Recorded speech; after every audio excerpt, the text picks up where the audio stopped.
Good morning, everybody. It's great to be here. It's great to be vertical. And my name is Wayne Beckman. I'm with the presently working with the Florida Department of Health. As you can see, my background. Let me just go to the next page. Give you a little background on myself. I enlisted in New Jersey State Police in 1973. Did about 28 years as a trooper, as a uniformed trooper and a detective, investigating homicides all the way down to trespassing, investigations for the governor's office and the attorney general's office involving background investigations and so forth. After that, as you can see the cruise ship over there, I worked for Carnival Cruise Lines as an investigator with their surveillance and security department, traveling, flying out to all the different ports, meeting ships, solving problems, doing assessments of their security issues on the ship. And then from there, I moved on to the dog track at Naples Fort Myers as a security director. Again, putting in procedures and reviewing their security issues out there and involving the pari-mutuel wagering, money rooms, and all that. And from there, I moved on to the Florida Department of Health as an investigator, involving basically malpractice investigation, but actually unlicensed activity.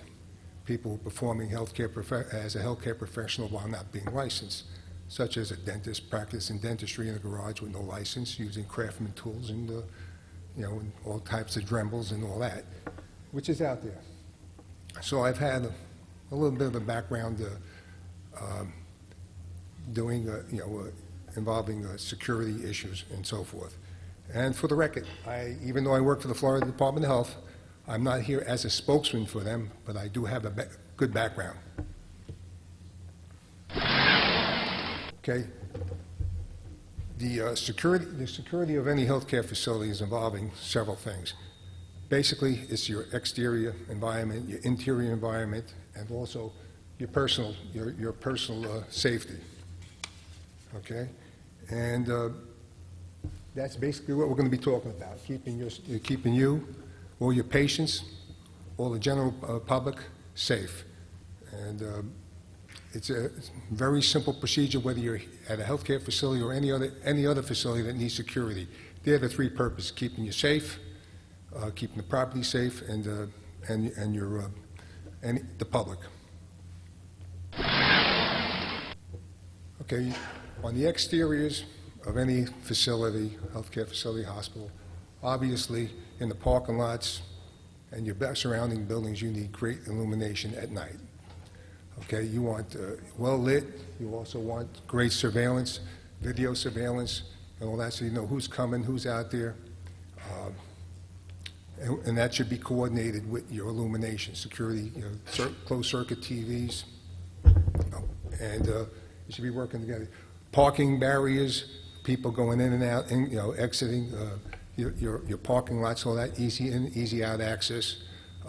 Also barriers prevent from pedestrians or any pedestrian, whether it's public employees or all that, from getting hurt from vehicles, possibly doing damage, running over the curbs and hurting somebody.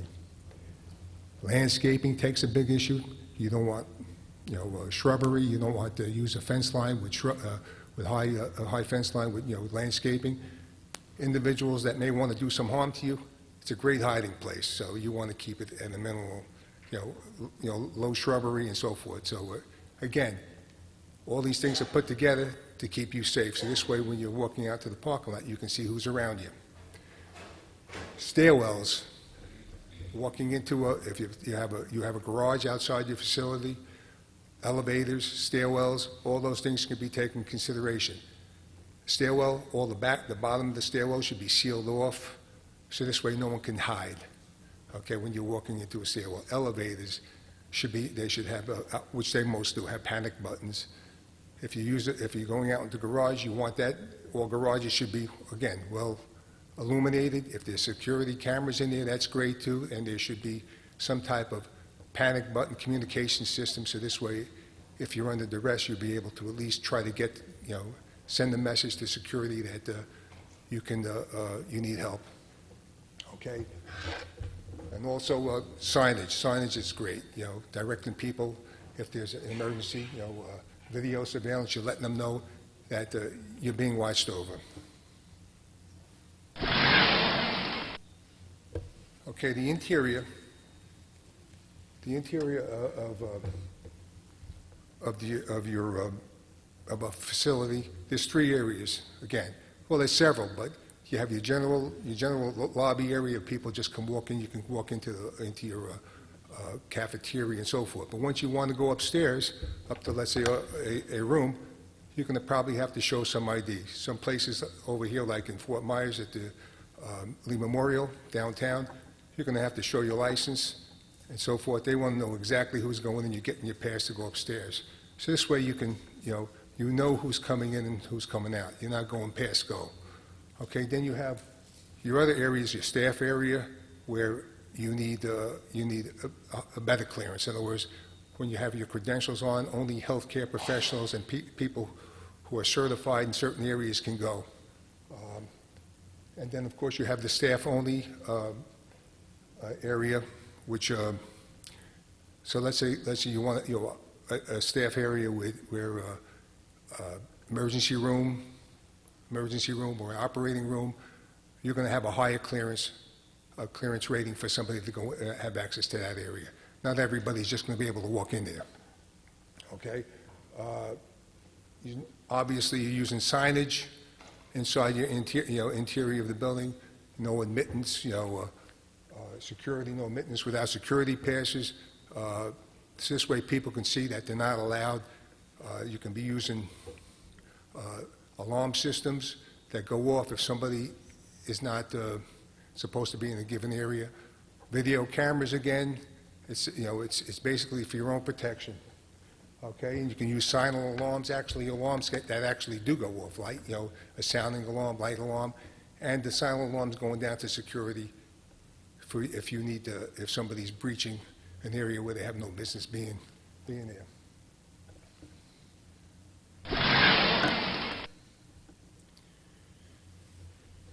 Okay, if this is again, using signs over there, silent alerts. If someone breaches the area, you might not even know, but security might be responding. You should be aware of somebody that's not, going into an area. Somebody's just walking into an operating room. Well, why are you there? You have credentials? Do you know who the person is? Okay. Well, what is your protocol? There should be a protocol on who's allowed to be going into an area or not. And usually that's with credentialing and so forth. I mean, if you're going to have let's say you have going to an operating room and they're using the button, the keypad for certain numbers. By code is 1, 2, 3, 4. Well, anybody can have that, and everybody can have that number. I guess you can just hit it and go into an area. I don't think you want something like that. I think you want to have some type of electronic system with a scan card or something like that. So this way, only designated individuals are allowed to go in those areas. So say somebody's in the cleaning department just walking through, I don't think you should be going into an area like that, okay? So these are the things you have to, be aware of, and there is a protocol, and there should be a protocol for your facility. Okay, and then what are the vulnerable areas over here? Obviously, you're going to be using proper, for all facilities, and it's pretty much a given. There's certain types of doors, hinges, locks, and so forth, whether you're going to use electronic equipment, to monitor who's going in and who's going out. What areas do you want to, what areas do you really want to have secured? Operating room, obviously, your pharmacy area, your medical records department, your ER at night, research facilities that you have at the hospital, your shipping area. Okay, who's coming in, who's coming out, who's bringing stuff in? Is it secure? Okay, so you have to make a determination what's important to you, exactly what is vulnerable, and what you need to secure.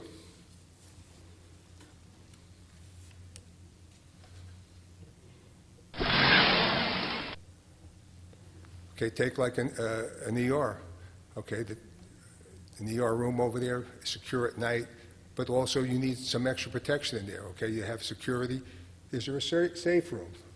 Okay, a safe room, obviously, all of a sudden there's a problem, there's a domestic dispute, or there's some type of altercation outside amongst the several people in the thing, someone gets injured, boils over and brings it into the ER. People are hurt, and all of a sudden, there's a commotion in the ER, and some people are threatened and all that. You should be able to have a room in there to protect who's ever being threatened, move them into a safe room. These are some of the, and then depending on, this all depends on what area you're in, high crime areas, stuff like that, whether you need this or not, and this is an assessment that any facility will have to make a determination. But there's nothing wrong with having a safe room, especially in an area where you have constant traffic coming in, okay, especially involving outside things where there could be altercations and stuff like that.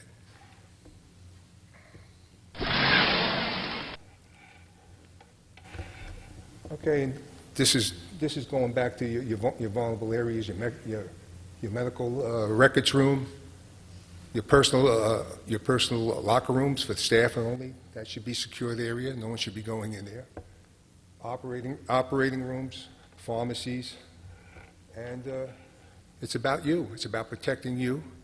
Again, it's about protecting you, your safety, your belongings, and so forth. Okay. Okay. And this is what it boils down to. Okay. What's the value of your equipment? You go into an operating room. I guess a perfusion machine costs a few dollars. Okay. Along with all the other operating equipment, for cardiologists and all that. I guess your service, you get the proper surgeons, perfusionists, cardiologists. You put them all together, and with all your equipment, and you're able to do your job. But if there comes damage or there's someone that interferes with it, you have a problem. And it's also the safety of your patient. So to me, keeping an area secured is priceless. Okay, and that's what it's all about.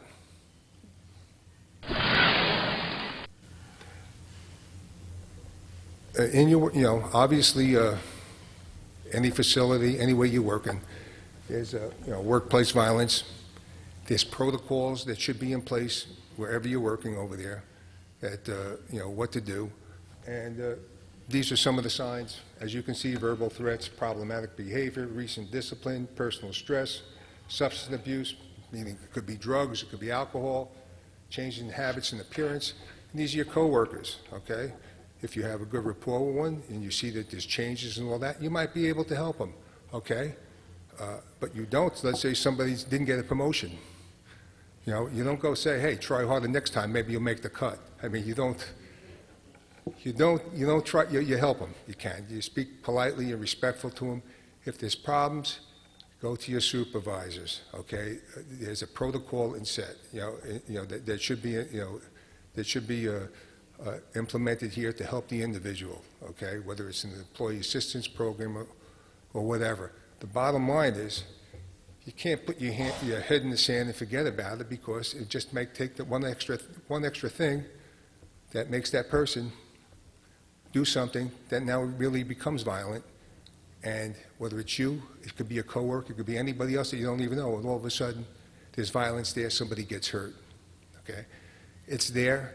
You should expect to come to work where it's a nice environment, but hey, it's always the human element. You can have all the security in the world, you can have all the clearances, you can have all the vetting, great background investigation on them, wonderful individual, but things change, okay?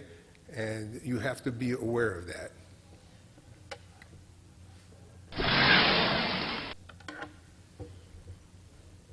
Okay, we're going to go into a little part of it, because you can have all the security in the world, you can have all your video cameras, you can have all the locks in the doors, all different types of systems and all that. But who you're bringing into your environment, okay, your work environment, okay? And you talk about credentialing, background checks, okay? There's different level background checks, but the bottom line is you have to do a thorough vetting of who you're going to be bringing into your work environment. Fingerprinting, credential checks as far as education, employment checks, okay? These are some of the basic things. Usually, I guess, human resources will take care of a lot of that information. They'll do their checks, they'll make you, they'll make you go through a certain process with a certain amount of checks. But how about the interview process? Who's doing your interviewing? Is it the HR, human resources? If you're hiring somebody that's a doctor or a perfusionist that has a certification, okay, here in Florida, you need to be certified. Well, who's doing the interview? Okay, you meet all those things. Don't you think it should be a doctor or some peer or somebody who knows all about what you're doing? I believe so. So this way, when you actually do the interview, you get a feel for the person. You know what they're talking about. You ask pertinent questions. You ask questions that, that the individual should know. Right away, you'll know if they're the real deal.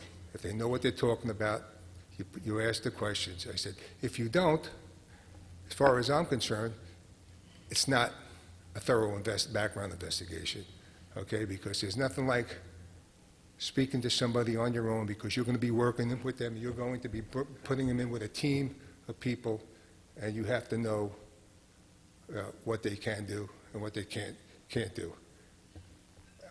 As an example, and I'll just talk law enforcement.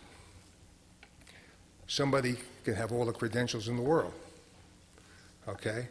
And they're great. They're great at administrative stuff. I've known people that wore the uniform that if I ever committed a crime, I wanted them to investigate me. I'd never be caught, okay? That doesn't mean they weren't good at doing what they were doing. They were great in the administrative end of it, doing whatever that may be.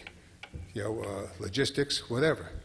And then there's other people that are great operational personnel that if I did something wrong, they'd be the last person I want to investigate me. Of course, in a few minutes, I'd be wearing handcuffs, okay? But then again, that person, they may not be good in putting them in logistics. So there's a place for everybody, but you need to speak, you observe, and interview and do a proper background investigation on them.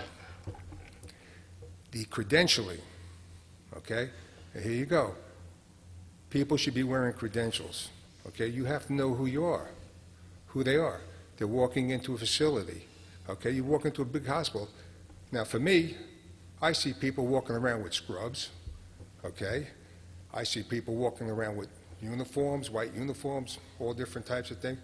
A lot of doctors say, fine, I get the thing with the doctors, but I can't tell the difference between a medical assistant, a nurse, an ARNP, or whatever, okay? And this is part of the credentialing. Who are you? What are you doing there? What is your name? Are you allowed to be in this area? And so forth. And that is an important thing. And anybody who is not wearing their credentials should be challenged.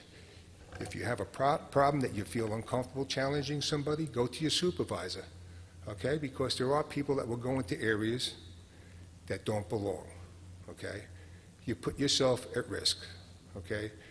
And there are people out there that will try to go into an area for reasons that are not in your best behalf. So there is no excuse for anybody not wearing credentials, okay? Do you have a policy for people who are being terminated, in your workforce? As far as I'm concerned, as soon as somebody's being terminated, they no longer have access to your facility. Everything gets cut off, okay? Which brings you back to, do you want to have a touchpad with numbers, as a passcode to go into there? If they enter the facility, they know your numbers. That's why I shy away from something like that, okay? I think the credentialing should automatically be shut off. That's emails, access to any type of data, information, or anything, and even the facility, swiping coming onto the facility.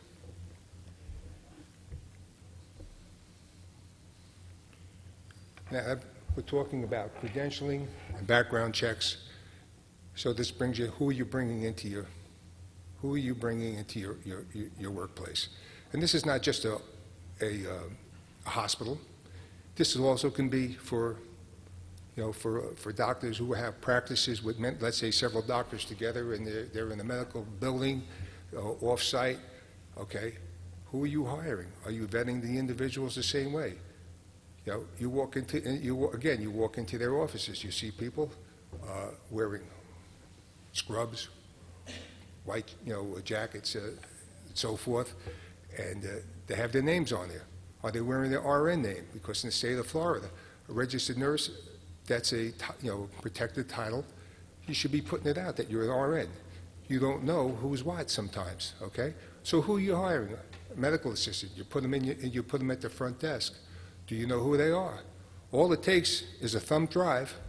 They put it in your computer, and all of a sudden they have a database of all your patients and stuff, okay? You don't think it could happen. It does happen, okay? Insurance companies, a lot of identity theft. One of the biggest problems is they get, identity theft is coming from the medical field, okay? And I'm not saying that, I'm saying facilities, I'm sure, big hospitals and, healthcare facilities, they have IT programs to prevent this stuff.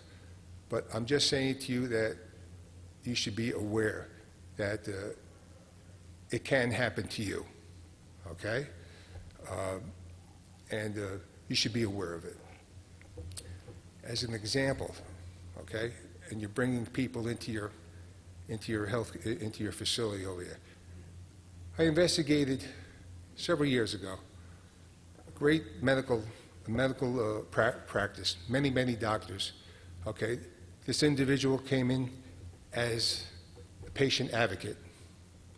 She was going to be doing godly work. She was helping a lot of indigent people, a lot of people who are really struggling to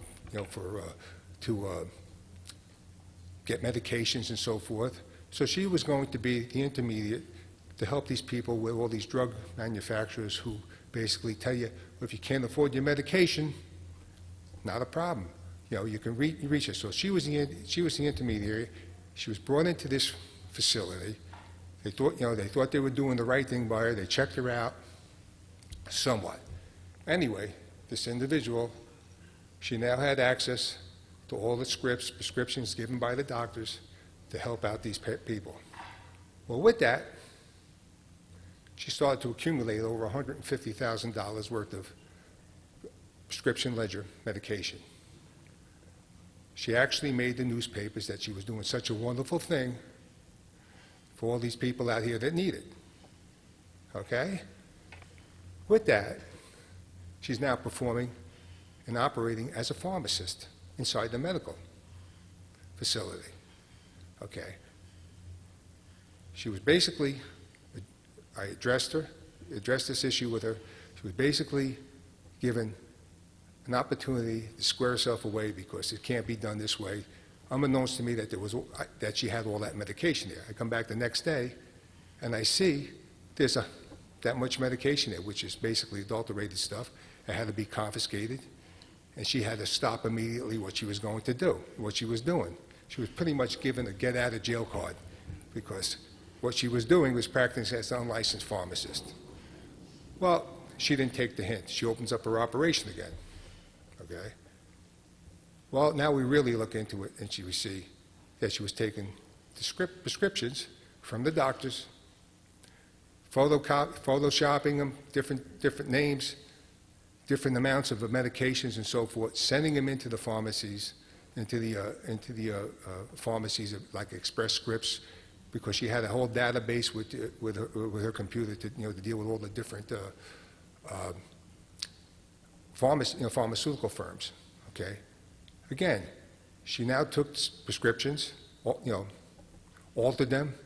Doctors have no idea what's going on, using their patients' names and so forth. Okay. The thing continued on. She was basically stopped at another location, and with law enforcement, she continued on doing the same thing. She was taking names, using doctors' names, okay, using doctors' prescriptions unknowns to them, because all they did was write one. They had a DEA number, they had all the information, and it looked good, and she accumulated in her home over $250,000 more of prescription ledger drugs. Now, with that, okay, she was subsequently charged, and she did 2 years in prison for doing what she did, okay? Which brings you to how innocently it just started with that. It also involved the hospitals, okay, because they have the social services area over there, and they try to help out people who can't afford, medications and so forth. Well, part of that investigation, I went over to a cardiologist, okay, because how innocently the doctor had no idea, sent the patient down to the social services because he was doing the good thing, trying to help this person out with surgery and whatever it may had. He was totally unaware of what was going on. I said, well, doc, I said, your patient is no longer having medication, okay? Your name was used. He says, that's my script, that's not my signature, and that's not the amounts. He said, well, what about my patient? I said, well, your patient's not getting any more medication. Well, the patient's not going to survive. I said, well, I strongly recommend you get in touch with that patient and get some medication for him because it creates a problem. So from one simple little thing that some doctors trying to do the good thing for somebody, okay, let somebody into their home, the thing stretched out to a cardiologist that had nothing to do with anything, and for every action, there's a reaction. So you got to be sure who you're bringing into your workplace, okay?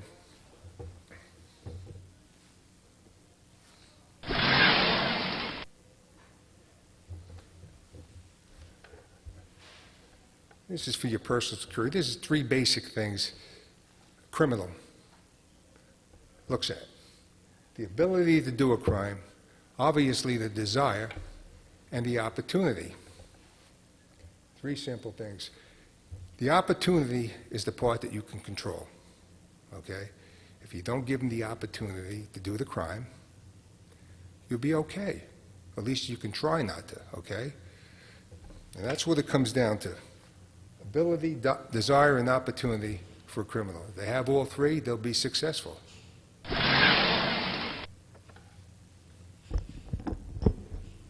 Part of this is knowing your surroundings at all times, your situational awareness, okay? You can see the lady over there, she has her earplugs in, has her radio on, listening to music or whatever. Okay, and you can see the thing with the cell phone. You have to be paying attention to what's around you at all times. Where are you going? Don't go walking out to your parking lot. Don't go walking with your head down on your phone, texting and all that, because you don't know what's going on around you. Okay? And this is part of the opportunity, okay? Knowing what's around you at all given times.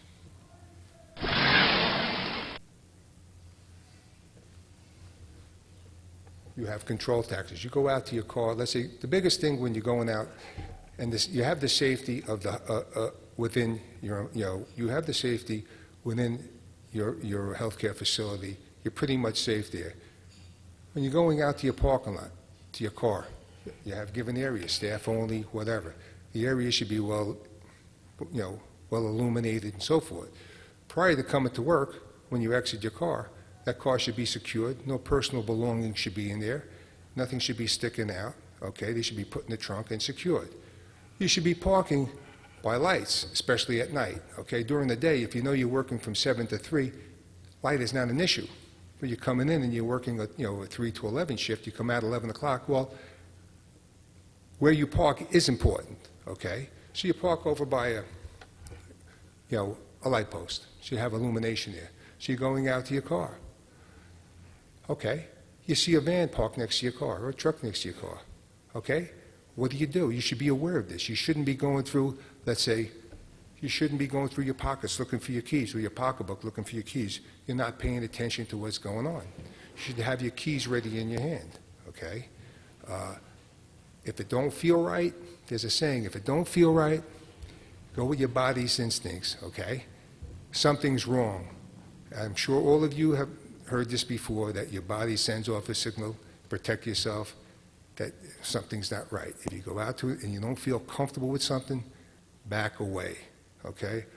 I would be very cautious if I see a truck or a van parked, especially on my driver's side, because you get between the truck and the van, you have a lot of blockage of visibility, people seeing what's going on and so forth, okay? So you have to be aware of that. So if you approach your car, let's say that's fine. Look inside your car. See if there's somebody inside your car. Okay, you have to be aware of this. There's a reason why criminals do things at night, more so during the day. Because darkness, when you have darkness, you have the opportunity of surprise and so forth, okay?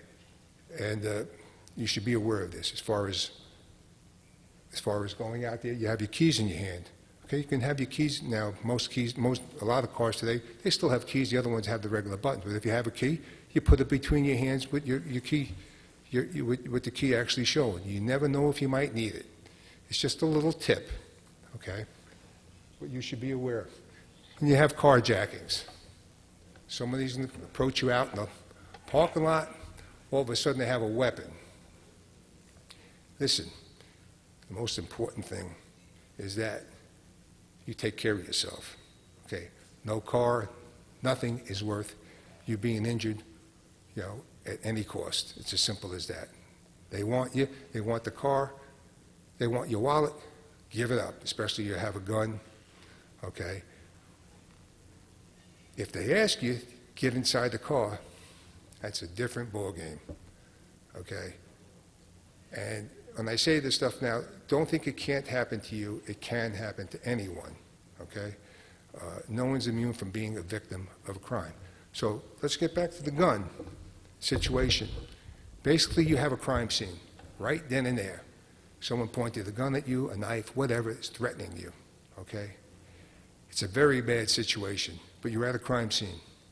So now you have to consider, do I get in the car and I go to another crime scene? Because wherever that person is going to take you, it's not a good place. It's just not good, okay?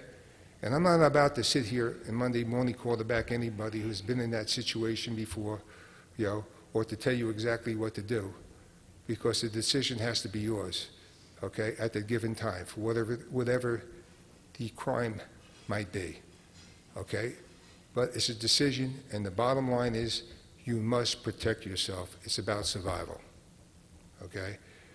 There's no clear-cut answer to what you should or shouldn't do, okay? Especially some of these out there now, there's a sexual assault. Do you conform? Do you submit? Do you not submit? And all that. It's a decision that you'll have to make, and it's not right or wrong. It's what you feel is best for you. And it's a hard thing.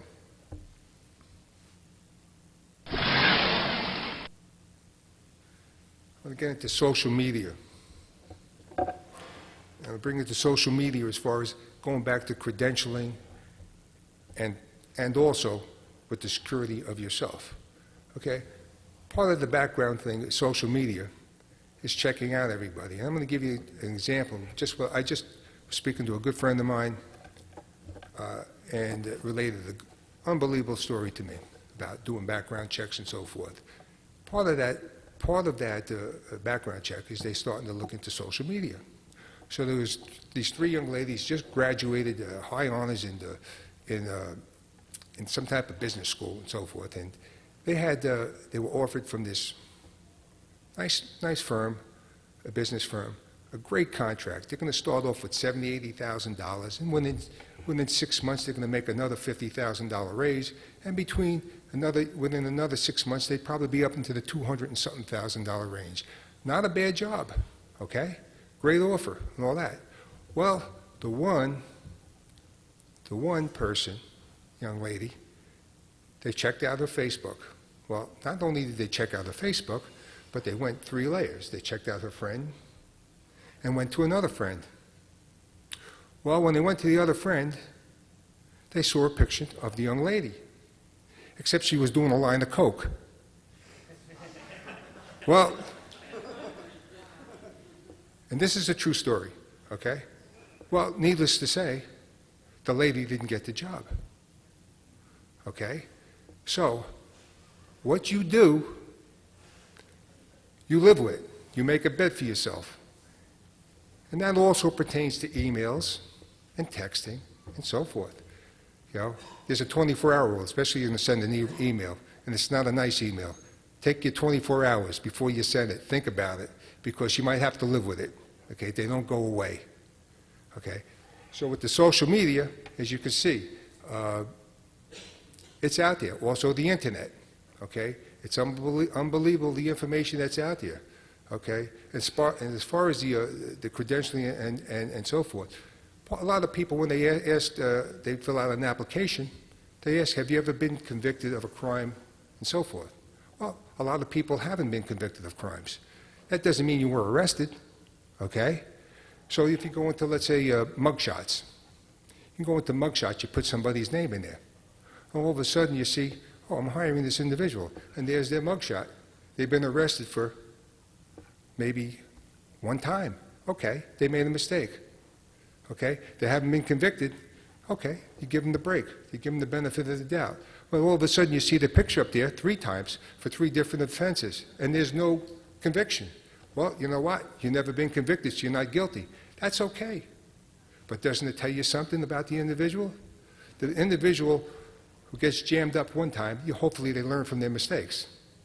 When you get 2, 3 times, you might want to consider whether this is the person you want on your team. Just a thought, okay? And that's the extra steps you take, because even though it may not be part of your protocol, the human resources, well, a couple of extra checks tells you, okay? I look at it that one person goes out, makes a mistake, gets 5 charges against him that night, got all liquored up, whatever, drunk and disorderly, took a punch at this one, did that, whatever, okay? Versus the individual that's been arrested 5 times for minor stuff, okay? 5 charges, 5 times, one charge per time, 5 times, 3, 4 times, whatever it may be, versus the person who went out one time, made a mistake. Should they pay the price for one bad mistake? I don't think so. Everybody, we're human. The person that did it 3, 4 times, well, I have a problem with that. I'd have a problem them working for me. But these are the things that I want to present to you just to take a look at. So we're going back to Facebook. How many people here use Facebook? I bet you a lot of you do. And how many people, I check in. How many people check in? Okay, if you do, you're advertising. Hey, I'm not home. That's it. I'm on vacation. You put, no, I'm having a wonderful time here down in Aruba. Well, great. If I'm a bad guy or gal, hey, and if I'm just a friend of a friend of a friend, hey, and I'm a bad guy, and who knows what a bad guy looks like, or gal, because I can tell you, every single one of you fit the description of a bad guy or a gal, because there is no one that you can say looks like one. It looks just like all of us, including me, okay? So, why would you want to check in? I wouldn't. When I'm on Facebook, I don't put nothing about where I'm at. I don't advertise it, because people, you give them the opportunity, desire, and the ability, they could hit your house. Is your house secured? Is it properly secured? What do you have in your house? You don't realize what you have in your house until your house is burglarized. And then all of a sudden you go to your wife and say, oh, the jewelry's missing, because they're going to go into your home real fast. They don't want to take out your big TVs and all that stuff. They're going to go into your closet, take out a pillowcase, and do a pillowcase job. They're going to hit you. They're going to know where your jewelry is. That's what they're looking for. And then all of a sudden, go try and replace all the jewelry that you accumulated and you bought for your significant other or your wife, that you bought from 10 years ago. Try to replace it now. I don't think you'll like the number that it adds up to, okay? So it does happen.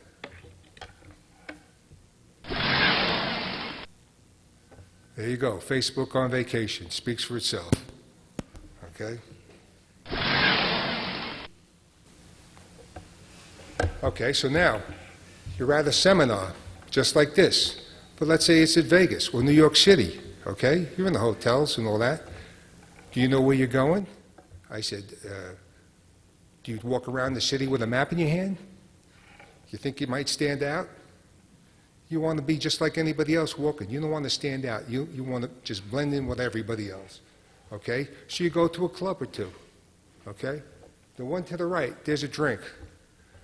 You never, ever, you leave the drink there. I don't care if you're with somebody that's an acquaintance, or especially somebody that all of a sudden you meet, and all of a sudden, hey, we're having a wonderful relationship here, wonderful individual, really funny and all that. Okay, you walk away for a couple of minutes, you go to the ladies' room, men's room, and you come back, you sit down and have your drink. No, that's one of the first things you don't do. You get a new drink, you don't take that drink, okay? It's not about not trusting anybody, it's about situational awareness, and you don't set yourself up to being a victim. And that doesn't only go for ladies, it goes for men, okay? Because it's as simple as that. A guy, they do it to a guy, they roll him, it goes into the men's room, whatever, they can roll him real fast, meaning they'll push him into a commode, take his wallet, okay? He's drunked up a little bit because of the pill or whatever effect that it may have on him, and you're now a victim of it. And the same thing for a lady. Well, you wind up in a hotel room. I have no monies, I have no ID, I don't have anything. And I can even extend it out. They might have taken, they know who you are, they take some pictures of you or whatever, and then you really got problems, okay? So it's not just a simple thing, you're setting yourself up for situations that you don't need to. So you have to be aware, okay? You have to protect yourself. You have to know going what areas. If you're going in the city, what area should I go? Go to the concierge. Go ask them, what's a safe area, what's not a safe area.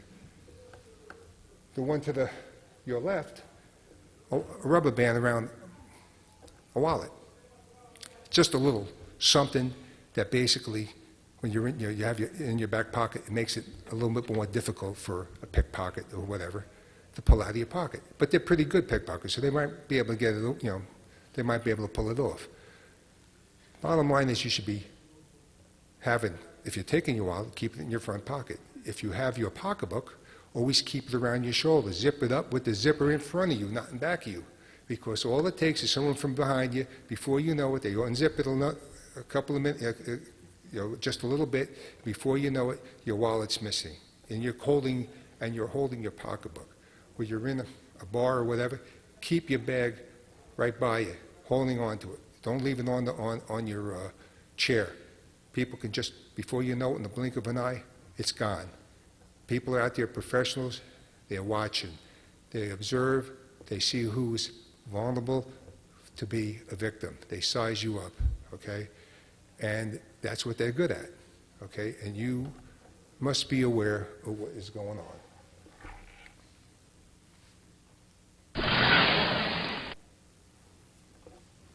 And the bottom, this is it, comes if you've been a victim of a crime, or if you see something that's not right, you can call 911 in your facilities, call, for security, call 911. If you need to, you can't wait for somebody else to do it, because somebody else can be hurt and so forth. You have to sometimes take a stand and do the right thing. That's basically it, folks. Anybody have any questions?